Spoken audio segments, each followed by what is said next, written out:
जो है खुदा के पाक कलाम के ऊपर गौर करेंगे।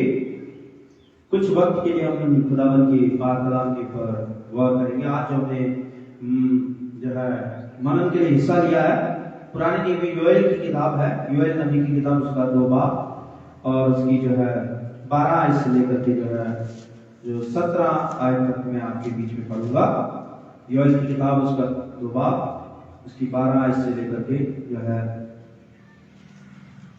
17 आयत तक पढ़ूंगा। इससे पहले कि हम खुदावन के पाक कलाम में जाए, दुआ मांगेंगे। ऐ रहीम आसमानी बाप, सब चीजों के खालिक और मालिक, खुदावन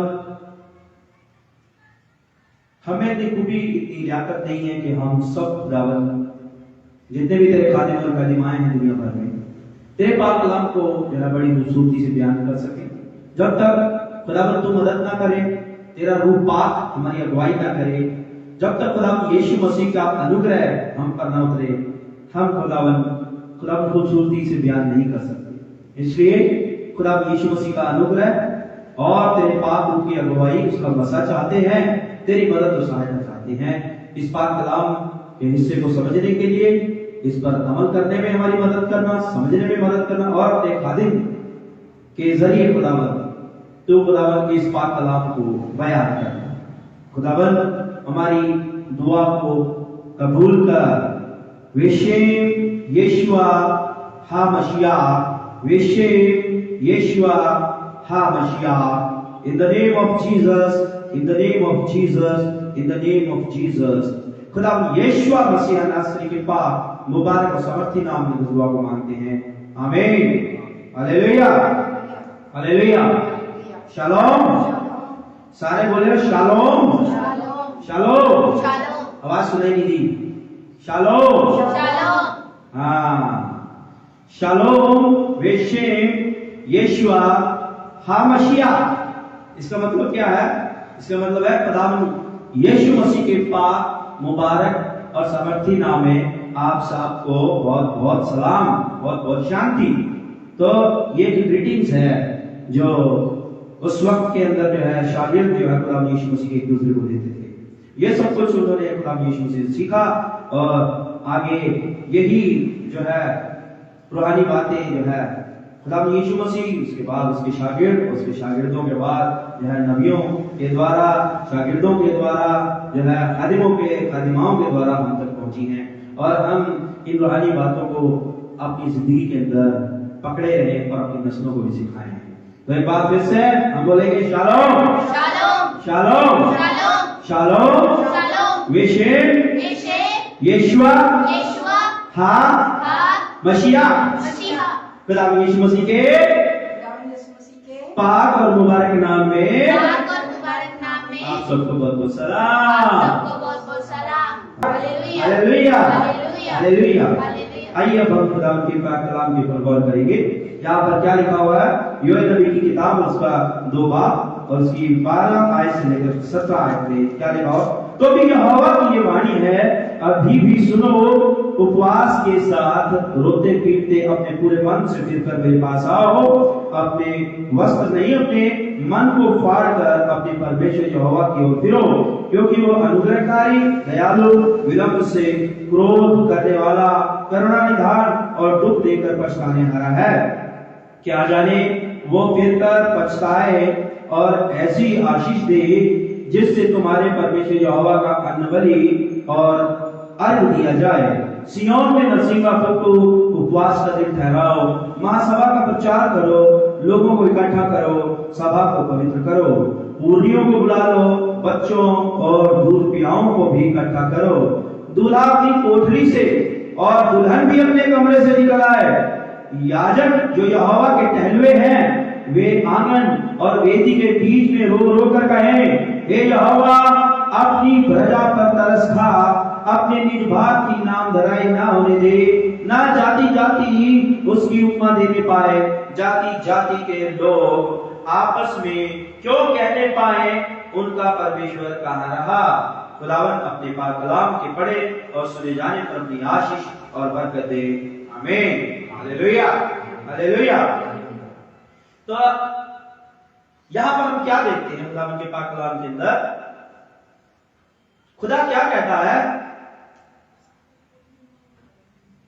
खुदा कहता है कि योएल नबी को कहता है कि जा मेरे लोगों को जाके बोल कि रोते हुए,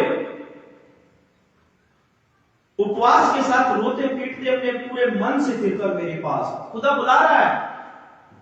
खुदा अपने खादिम से कहता है जाके मेरे लोगों को बोल कि मैं बुलाता हूं, मेरे पास आओ, क्योंकि मेरे लोग मुझसे बहुत दूर चले गए, बहुत दूर चले गए। उन्हें मेरा ख्याल नहीं है। उनके दिमाग के अंदर दुनिया का ख्याल है, दुनिया का ख्याल है। इसलिए मैं बुलाता हूं, जा उनसे कह कि तौबा करो, अब तक जो कुछ तुमने किया तौबा करो, रोते पीटते उपवास के साथ मेरे पास आओ। अपने वस्त्र नहीं, अपने मन को फाड़कर अपने परमेश्वर की ओर फिरो, क्योंकि तुम्हारा खुदा रहमदिल खुदा है। खुदा क्या कह रहा है कि उनसे बोल, मेरे लोगों से बोल कि मैं रहमदिल हूं, मैं तुम्हें माफ कर दूंगा। मुझे मालूम है कि तुमने बहुत बड़ी गलती की कि तुम मुझे तवज्जो देना छोड़ गए, और तुम तवज्जो किसे दे रहे हो? अपनी जरूरतों को, अपनी जिंदगी को।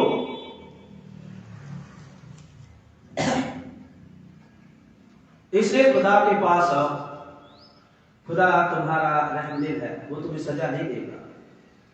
उपवास के साथ, दुआ के साथ अपने खुदा के पास आओ। जा ये मैसेज मेरे लोगों को दे।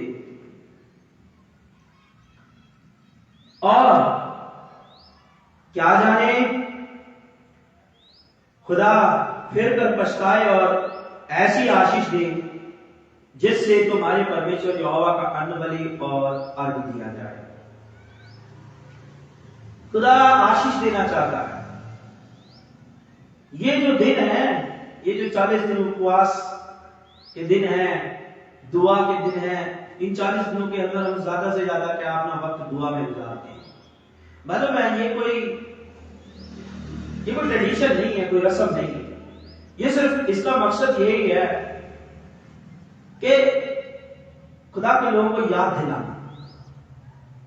दिलाना कि तुम खुदा से दूर भाग रहे, खुदा के पास। और खुदा के पास आने का एक ही तरीका है, एक ही तरीका है खुदा यीशु मसीह के पास आने का।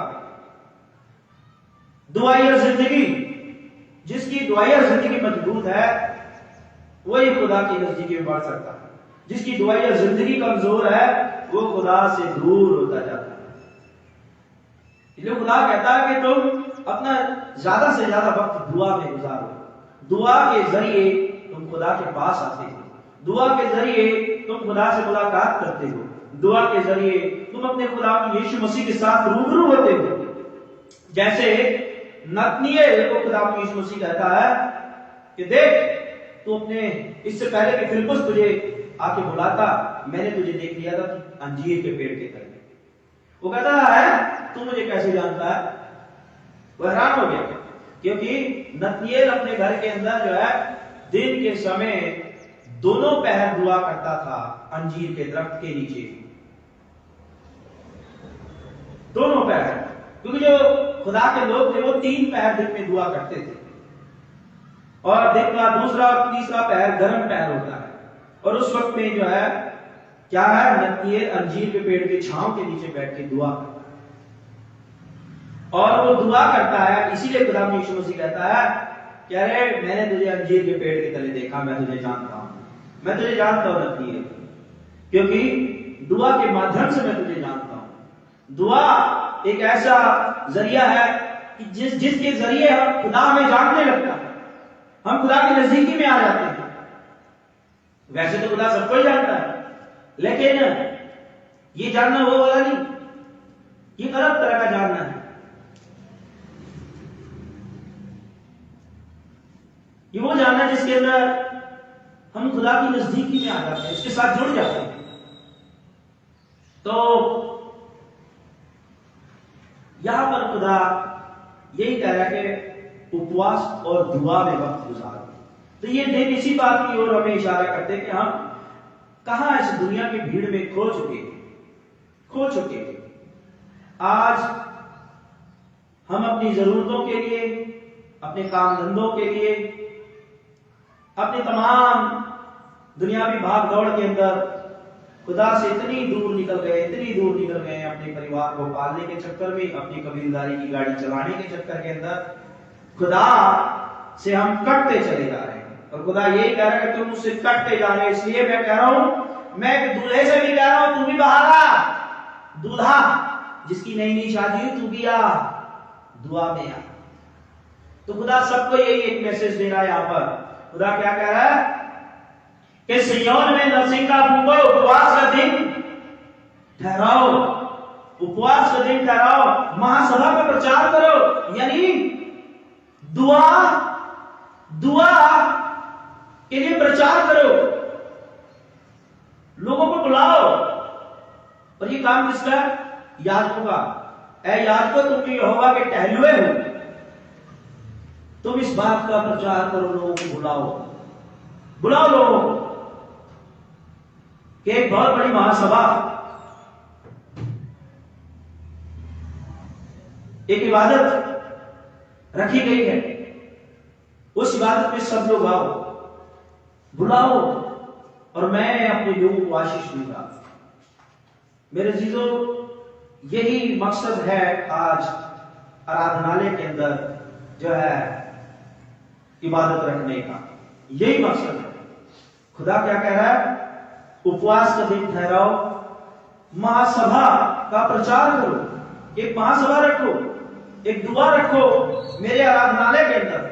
और ऐ मेरे महायाजकों, तुम जो यहोवा के टहलुए हो, तुम इस बात का प्रचार करो, लोगों को इनवाइट करो कि आओ आराधनालय के अंदर आओ। खुदा बुलाता है, और जो आएगा वो आशीष पाएगा, क्योंकि खुदा कह रहा है कि मैं आशीष दूंगा। तो इसलिए मेरे अजीजों, अगर हम इन रोजों के दिनों के अंदर, श्राप के बुधवार के दिन जब हम महासभा में आते हैं, जिसका प्रचार मैंने आज सारा दिन भी किया, और मैं बहुतों को कर रहा हूं कि बुधवार को आना आराधनालय के अंदर एक महासभा है, और खुदा ने वादा कि जो आएगा वो आशीष पाएगा, जो आएगा वो आशीष पाएगा। इसीलिए देखो खुदा क्या कहता है कि सिय्योन में नरसिंगा फूंको, बताओ लोगों को, उपवास का दिन ठहराओ, महासभा का प्रचार करो, लोगों को इकट्ठा करो, मेरे आराधनालय में आने के लिए लोगों को इकट्ठा करो, सभा को पवित्र करो, पूर्णियों को बुला लो, बच्चों और दूध पियाओं को भी इकट्ठा करो, सबको, बच्चों को भी लेके आओ, दूध पीने वाले बच्चों को भी लाओ, सबको इकट्ठा करो, जो बड़े पूर्णिये हैं उनको भी बुलाओ, जो बड़े बुजुर्ग हैं सबको बुलाओ इन रोजों के दिनों के अंदर। फिर आगे क्या? दूल्हा अपनी कोठरी से और दुल्हन भी अपने कमरे से निकल आए, जिनकी नई नई शादी हुई वो भी आओ।